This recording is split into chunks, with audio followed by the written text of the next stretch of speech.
Yo mi amigo, ¿cómo estás? J'espère que tu vas bien parce qu'aujourd'hui c'est une vidéo assez spéciale où je vais te raconter comment j'ai réussi à générer mes premiers 10 000 euros par mois alors que j'étais juste un étudiant en école d'ingénieur. On va voir également dans cette vidéo comment toi aussi tu peux réussir tes études et réussir ton business en parallèle, comment surmonter la pression familiale parce que je sais que le regard des parents c'est pas toujours évident quand tu fais les deux. Également, est-ce que c'est le bon moment de drop out? Pour qui s'est fait le business en ligne, quelles études ça mérite de ne pas les faire et quelles études ça mérite d'être fait.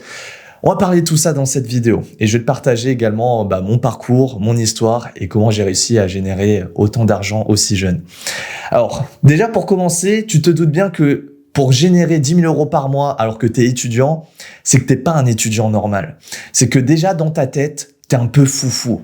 Il faut que tu vois 10 fois plus grand que les autres et également que tu agisses 10 fois plus que les autres. Forcément, si tu veux avoir ce que peu de personnes ont, faudra être prêt à faire ce que peu de personnes font. Et mon histoire commence après mon lycée. Je finis mon bac S, mention très bien, 17 de moyenne. Et ouais, je suis le boss. Et donc naturellement, je me dirige vers des prépas. Donc pour ceux qui connaissent pas la prépa, c'est pendant 2 ans, tu vas travailler comme un chien de 8h du matin à 23h dans l'optique de préparer des concours aux grandes écoles d'ingénieurs. Donc c'est ce que j'ai fait, prépa MPSI puis prépa PSI. Et comme forcément j'avais des bonnes notes, eh bien j'ai pu intégrer une bonne prépa, une excellente prépa. Donc dis-toi déjà la prépa de base c'est dur et là j'ai intégré une excellente prépa donc c'était 2 fois plus dur. J'ai intégré Janson de Sailly pour ceux qui connaissent. Alors certes il existe des écoles qui sont encore plus prestigieuses style Louis le Grand, Henri IV, Ginette, mais voilà c'est pas un concours de quéquette. Moi Janson de Sailly ça correspondait très bien à mon niveau. Donc, j'en chie pendant 2 ans. Pendant 2 ans, je fais des études ultra intensives. Et franchement, aujourd'hui, si t'es un étudiant, tu regardes cette vidéo et que t'es en train de préparer un concours, que ce soit un concours d'ingénieur, d'école de commerce, médecine, droit, barreau, peu importe, je te respecte tellement parce que t'es en train de traverser l'enfer et moi je l'ai traversé et respect, on se sait. Donc comme je te l'ai dit, là je suis en prépa à Paris, je fais des maths et de la physique toute la journée, matin, midi, soir, je bouffe des exos de maths, je bouffe des exos de physique tout le temps.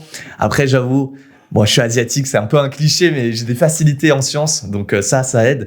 Et dis-toi, je faisais tellement des sciences toute la journée que le soir, j'arrivais devant un problème de mathématiques, j'arrivais pas à le résoudre, je me disais ah, je sais pas comment faire, vas-y, ça me saoule, je vais dormir. Je vais dormir, et là, je rêve du problème mathématique et je rêve de la solution. Et je me dis, waouh, c'est incroyable. Et le matin, je résous le problème de mathématiques dans ma tête. Le matin, je me lève et j'arrive vraiment à le résoudre parce que j'ai rêvé de la solution la nuit. Bon, il se passe des trucs un peu étranges, mais pour te dire à quel point j'étais matrixé par mes études. J'en rêvais, quoi.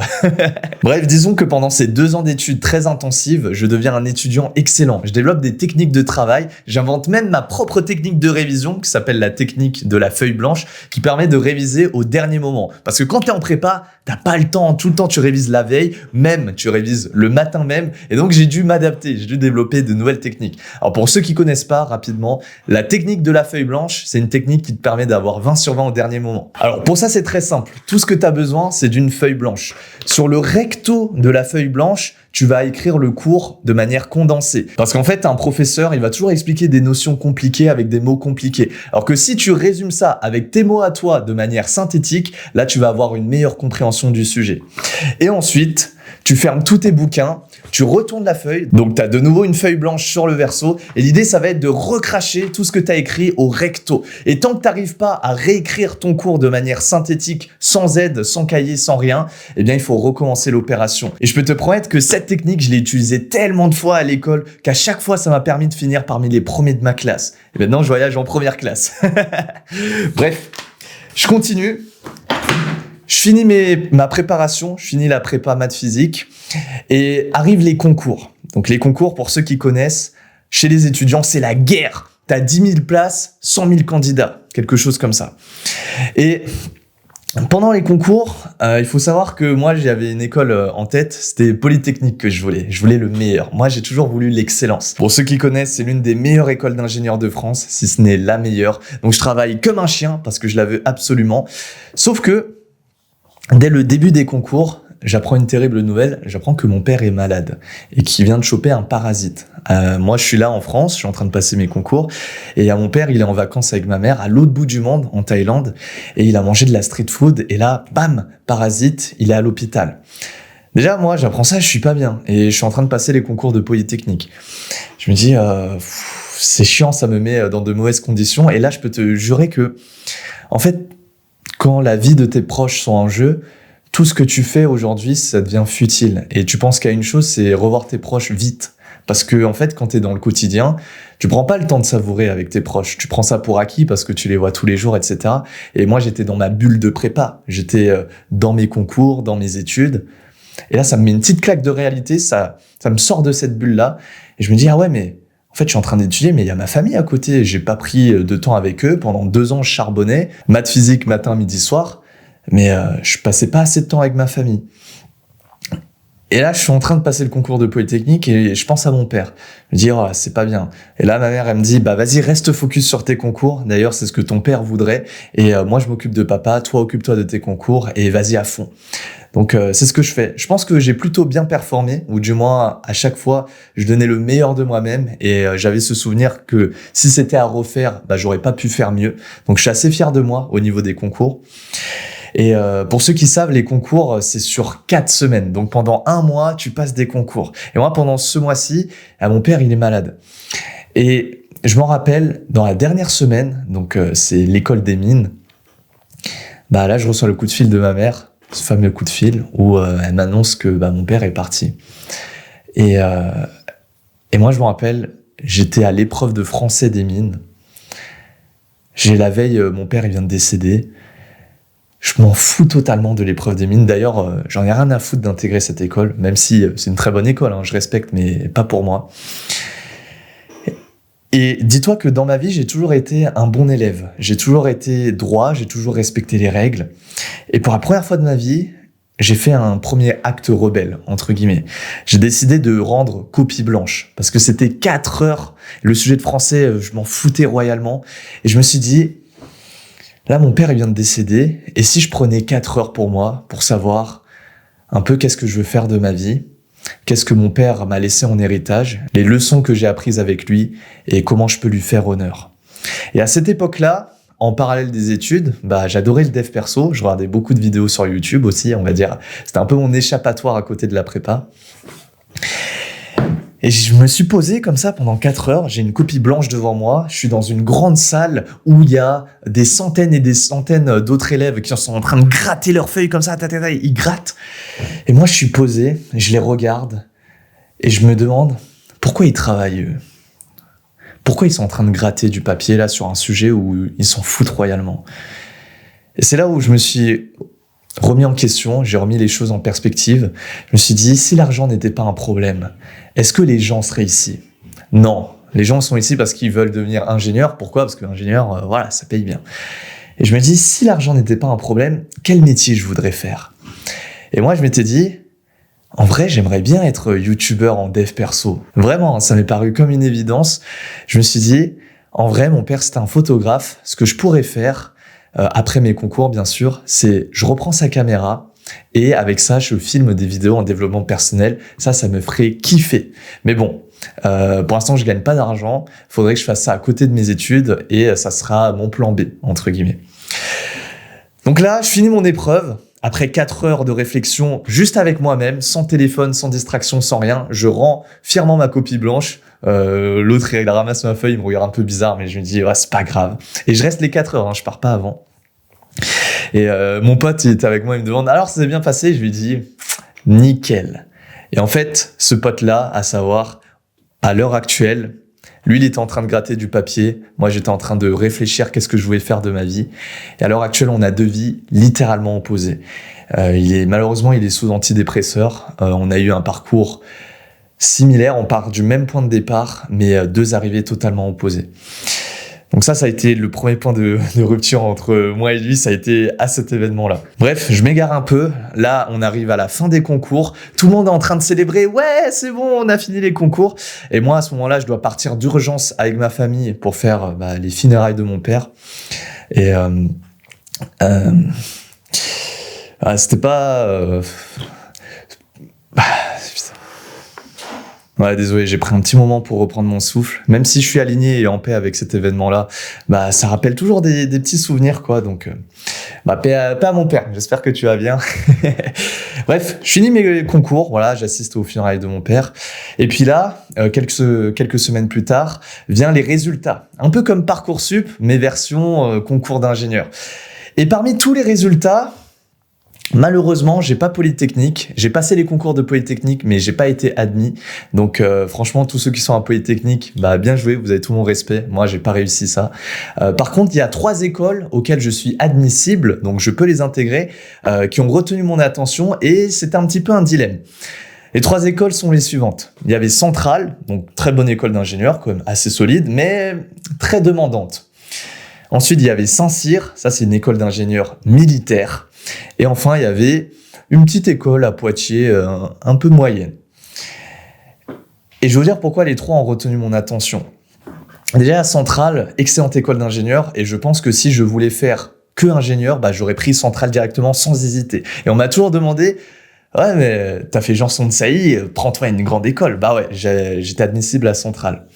Mais je l'ai pas prise. Parce que je savais que si j'allais à Centrale, eh bien, je n'allais plus avoir de temps pour faire mes vidéos YouTube.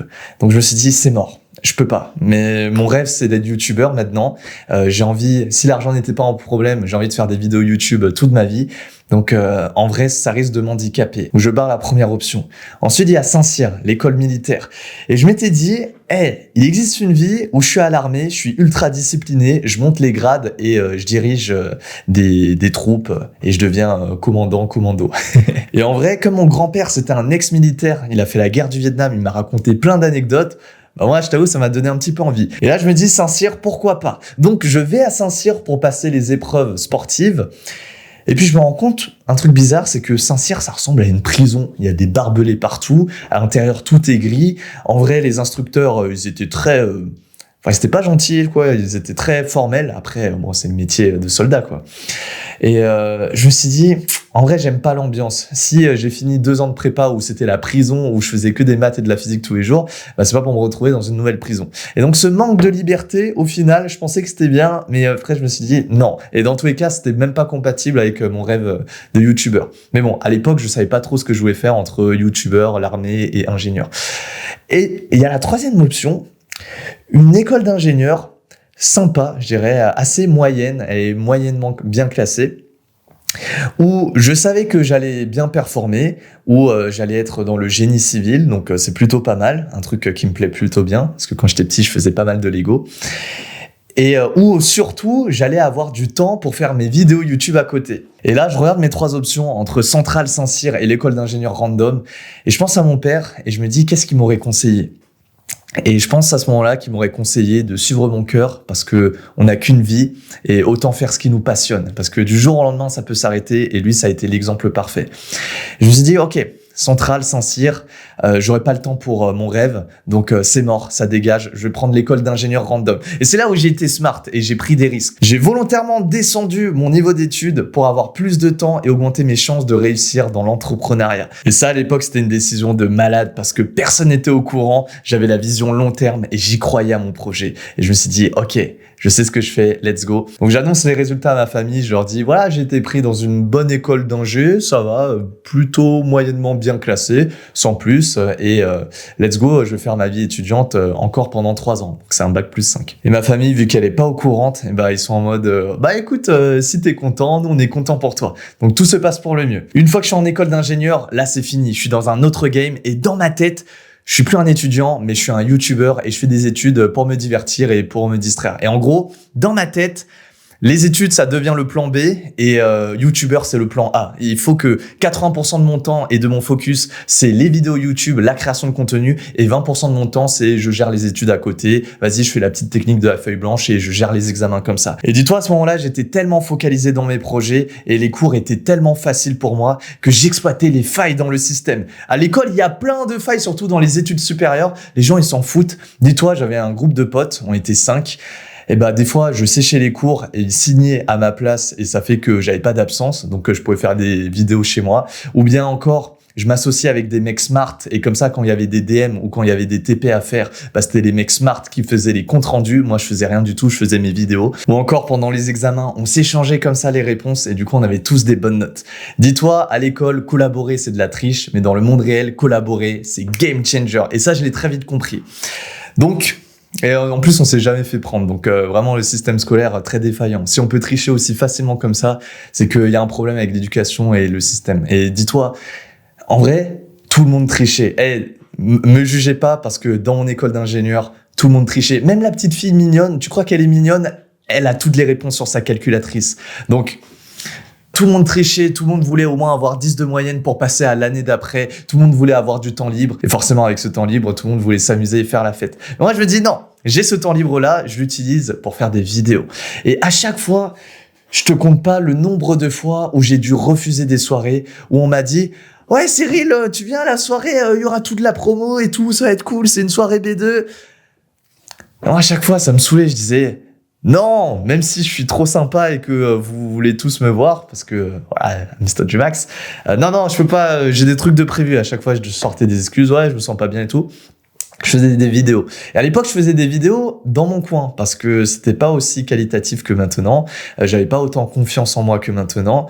Et également, le dev perso, à l'époque, ça avait une mauvaise image. Tous ceux qui faisaient du dev perso, c'était des gourous, ils étaient dans des sectes, c'était vraiment mal vu, quoi. C'était du scam, c'était de l'arnaque. Et moi, j'étais dedans parce que pour moi, le développement personnel, bah, c'est juste développer sa personne, quoi. C'est stylé, c'est cool. T'es comme un personnage d'un jeu vidéo et l'idée, c'est tu te développes toi-même. Donc, je faisais des vidéos de dev perso. Pendant 2 ans, en école d'ingénieur, ça n'a pas marché. Pendant 2 ans, je faisais du YouTube, je trimais et je galérais. Je faisais moins de 1000 vues par vidéo. Après beaucoup de persévérance, à chaque fois, j'utilisais mon cerveau analytique, mes raisonnements d'ingénieur, et je les mettais au service de YouTube. Et en fait, l'école d'ingénieur, ça m'a servi, mais pas pour ce que j'ai appris directement, les informations dedans. Non, ça, au quotidien, je m'en sers quasiment jamais. Mais plutôt dans le mode de raisonnement. En ingénierie, on t'apprend à résoudre des problèmes. Or, la base de l'entrepreneuriat, c'est résoudre des problèmes. Et c'est pourquoi les meilleurs entrepreneurs, ce sont des ingénieurs. Tu regardes Bill Gates, Mark Zuckerberg, Elon Musk, bref, Jeff Bezos, tous des ingénieurs de base. Et c'est pour ça que ce sont des grands entrepreneurs. Et bref, pendant 2 ans, mes vidéos marchent pas. Et en plus de ça, je faisais ça en silence. Je me cachais parce que j'avais pas envie que quand j'aille en école, on se moque de moi ou qu'on me fasse des remarques parce que c'est 2 projets différents. L'école, c'est l'école. YouTube, c'est YouTube. Et puis un jour, je sais pas comment, à force de gagner en popularité, mes camarades de classe tombent sur ma chaîne YouTube, Mr. Dreamax. Et un beau soir, je suis dans ma chambre étudiante de 11 mètres carrés, je me rappelle. Et je reçois un snap, à l'époque j'avais Snap, je reçois un snap de mes camarades de classe où ils sont en train de diffuser mes vidéos YouTube sur le vidéoprojecteur de la classe et ils sont là avec les popcorn, ils sont en train de rigoler, ils sont en train de manger. Et moi je suis pas là. Moi je suis dans ma chambre étudiante, ça veut dire qu'ils sont en train de regarder ça sans moi, dans mon dos. Et ils m'envoient ça, parce que c'est marrant, quoi.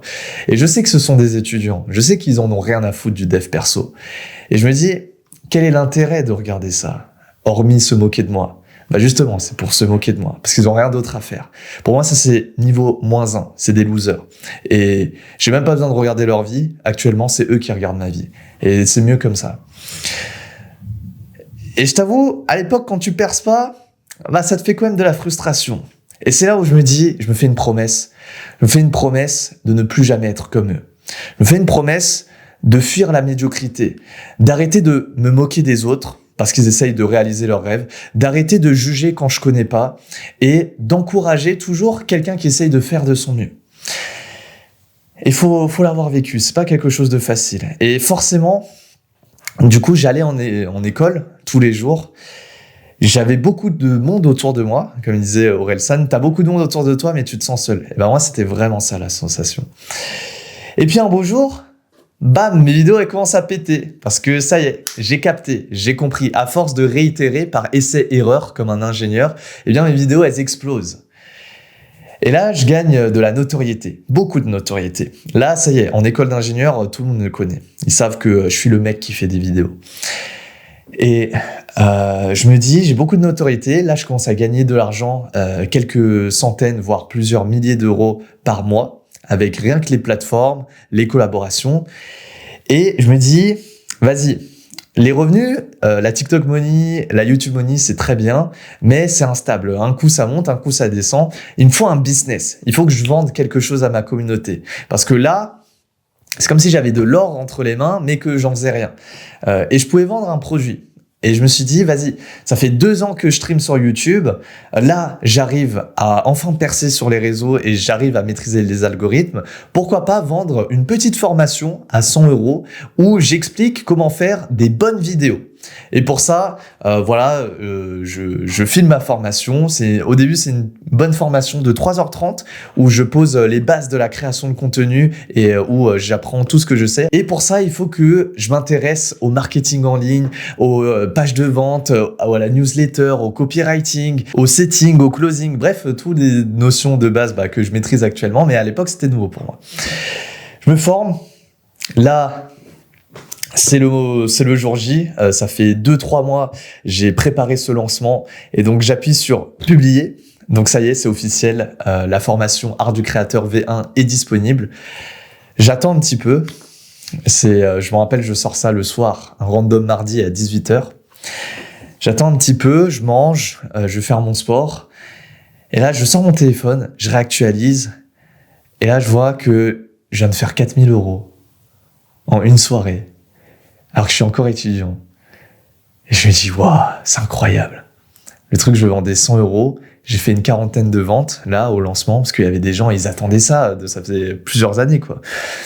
Et là, j'ai un sentiment de liberté. Je me dis, ça y est, officiellement, à partir d'aujourd'hui, je suis plus un étudiant qui fait des vidéos, mais je suis un vidéaste qui va en études. Et ça change tout. T'as la liberté. Et ce même produit, je continue à le marketer pendant toute une semaine. Et là, ça y est, en une semaine, on a fait un peu plus de 10 000 € pour un premier lancement. Donc forcément, les pics de vente, c'est au début de la semaine et à la fin de la semaine. Et je suis trop fier de moi. Ça y est, je viens de faire mon premier mois à 10 000 €, à plus de 10 000 €. Je suis content parce que pour en arriver là, c'est des mois de persévérance. Il faut aller à contre-courant. Il faut accepter d'être ridicule au début.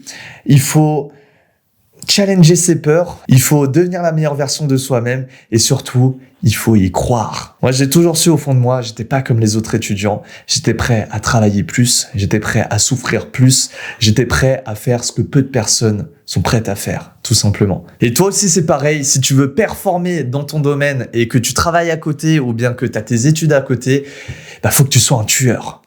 Faut que tous les jours, bam, tu bombardes. Je vais te partager mon quotidien typique à l'époque où j'étais encore étudiant et où je commençais à faire beaucoup de vues et beaucoup d'argent sur les réseaux sociaux. Dis-toi, tous les jours, je me réveillais à 6h du matin. Ensuite, je mangeais un petit truc. Je filais à la salle de sport, 1 heure de workout pour réveiller le corps.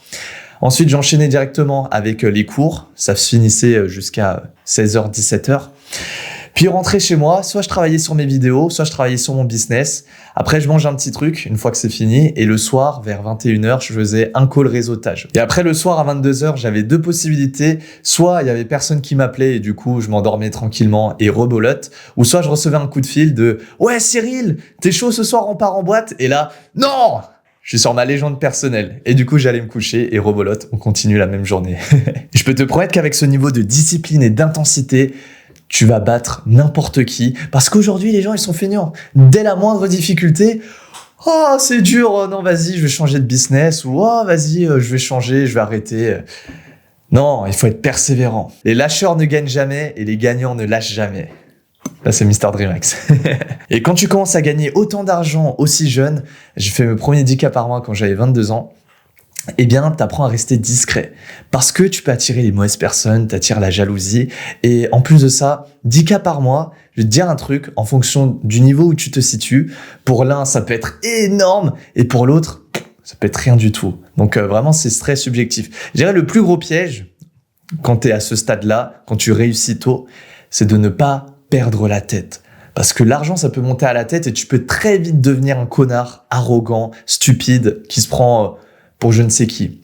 Et il faut pas. Il faut se dire que T'as ton argent, t'as mérité, effectivement t'as plus de discipline que les autres, mais c'est pas pour autant que il faut rabaisser les autres. Non, justement, peu importe ton niveau, si t'as envie de grind, bah viens on grind ensemble et viens on se pousse tous mutuellement vers le haut.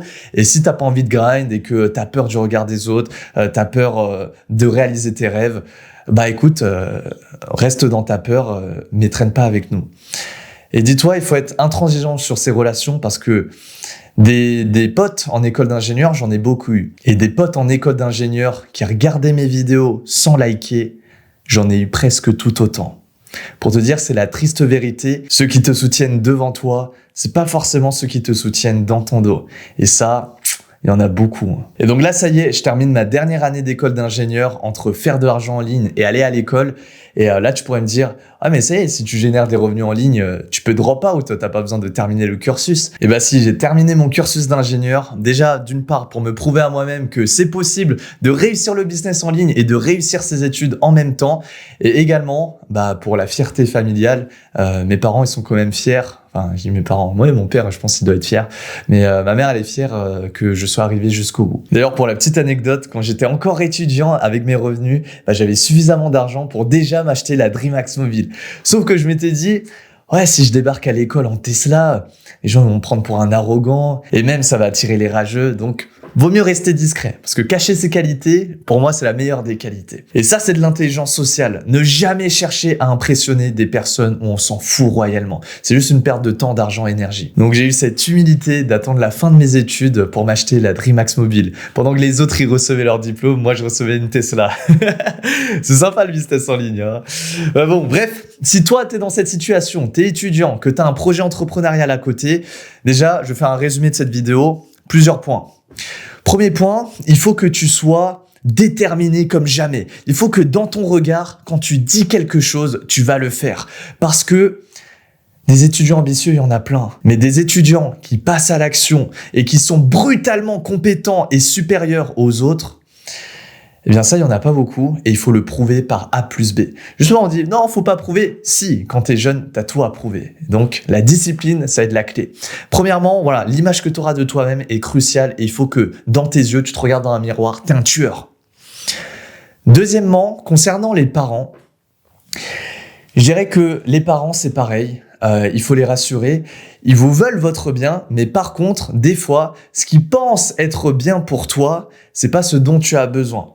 Et les études qui pensent être bien pour toi, c'est pas forcément le projet qui va te faire le plus grandir et qui va te rendre riche. Donc, passé 18 ans, dis-toi, tes parents, ils ne te donnent plus des ordres, mais ils te donnent des conseils. Ça veut dire que tu prends en considération leur avis, parce que ça reste quand même tes parents, c'est la famille, etc. Mais si, au fond de toi, tu sais que ce qu'ils disent, c'est d'une autre génération et c'est plus d'actualité, eh bien fais-toi confiance. Moi, je me suis fait confiance et au pire, tu fais les choses en cachette, tu leur dis pas, mais t'avances et il faut que tu y crois. Le plus important. Et troisièmement, quand tu commences à avoir du succès, quel qu'il soit, notoriété, argent, tout ce que tu veux, ne perds pas la tête. Reste humble, reste discipliné et dis-toi, l'argent, c'est juste une ressource. Moi, je t'avoue, j'ai célébré pendant mes premiers 10K. Voilà, je me suis acheté une montre à tourbillon, à double saphir. Le cadran, il est magnifique, c'est une montre squelette. Ça, c'est ma montre des 10K. Et je suis pas plus heureux avant ou après avoir cette montre. Certes, ça fait plaisir. Pour moi, elle a une symbolique. Mais fondamentalement, en fait, c'est le process qu'il faut apprécier. Et le bonheur, il est dans le chemin. Parce que je te jure que là, je te claque des doigts, je remplis ton compte en banque avec un M dessus. Ça va te faire plaisir. Et au bout de quelques mois, quelques années, plus rien. Donc c'est à toi de trouver le bonheur dans le processus, de ne pas perdre la tête, parce que l'argent, c'est juste un outil. Dis-toi, c'est toujours être, faire, avoir. Qui tu veux être, pour devenir cette personne, qu'est-ce que tu dois faire, et pour faire ces actions, qu'est-ce que tu as besoin d'avoir. Et l'argent, ça permet simplement de fluidifier tout ça. D'autres personnes, ils disent, ouais, moi je veux une Lamborghini. Mais là, c'est du avoir. Après, avec ta Lamborghini, qu'est-ce que tu dois faire? Bah, tu dois la conduire. Et quand tu conduis une Lamborghini, c'est pour être qui? Bah, c'est pour être reconnu. Donc, c'est dans le mauvais sens. Tu vois, en fait, si tu commences par l'avoir, tu seras bridé. Et je te dis ça, j'ai les yeux bridés. Mais grosso modo, en fait, il faut voir à l'envers. D'abord, c'est qui tu veux être, qu'est-ce que tu veux faire, et ensuite, qu'est-ce que tu veux avoir. Jamais dans l'autre sens. Sinon, tu seras très malheureux et tu seras toujours bloqué. Et enfin, je termine cette vidéo avec la dernière question bonus. Est-ce qu'il faut absolument quitter ses études pour réussir son business? Alors la réponse, c'est ça dépend. Ça dépend si tu es rentable avec ton business. Si t'es pas rentable avec ton business, je veux dire, c'est compliqué. Si déjà tu n'arrives pas à réussir le business et les études, si tu lâches tes études, rien ne te garantira que tu vas mieux réussir ton business. Donc dans ce cas-là, ma recommandation, si vraiment les études ça te frustre et tu sens que c'est pas fait pour toi, prends une année de césure. Donc pendant 1 an, va en mode full business, tu te laisses 12 mois, tu fais que du business à fond. Et si tu vois que c'est pas fait pour toi, c'est pas grave, réoriente-toi, reprends les études, mais voilà, ça n'engage en rien une année de césure. Et d'ailleurs, je te la recommande dans tous les cas. Et par contre, deuxième cas possible, si tu es en études, que tu as un business et que ton business est rentable, tu génères de l'argent avec ton business et que dans cette situation-là, tu es sûr de ne pas être salarié, tu es sûr de devenir entrepreneur, drop out. Parce qu'en réalité, les études, c'est pour devenir salarié. C'est pas pour devenir entrepreneur. Et dis-toi, si tu continues les études, il faut les continuer pour les bonnes raisons. C'est parce qu'il y a un intérêt derrière. Si tu veux devenir ingénieur, ok, va faire des études d'ingénieur. Si tu veux devenir médecin, ok, va faire des études de médecine. Mais si tu veux devenir entrepreneur, ça n'existe pas les études d'entrepreneuriat. Va entreprendre directement. Et souvent, les gens, je trouve, ils font des études pour les mauvaises raisons. Ils font des études soit pour plaire aux parents, soit parce qu'ils ne savent pas ce qu'ils veulent dans la vie. Et tout comme moi, pendant l'épreuve des mines, j'ai pris 4 heures à me demander qu'est-ce que je voulais faire de ma vie. Je veux faire des vidéos sur YouTube, toute ma vie sur le développement personnel. Eh bien, toi aussi, je t'invite à prendre ce moment pour toi et de te dire qu'est-ce que tu veux faire dans ta vie. C'était Mr. Dreamax et sur ce, n'oublie jamais, c'est l'effort qui crée l'effort.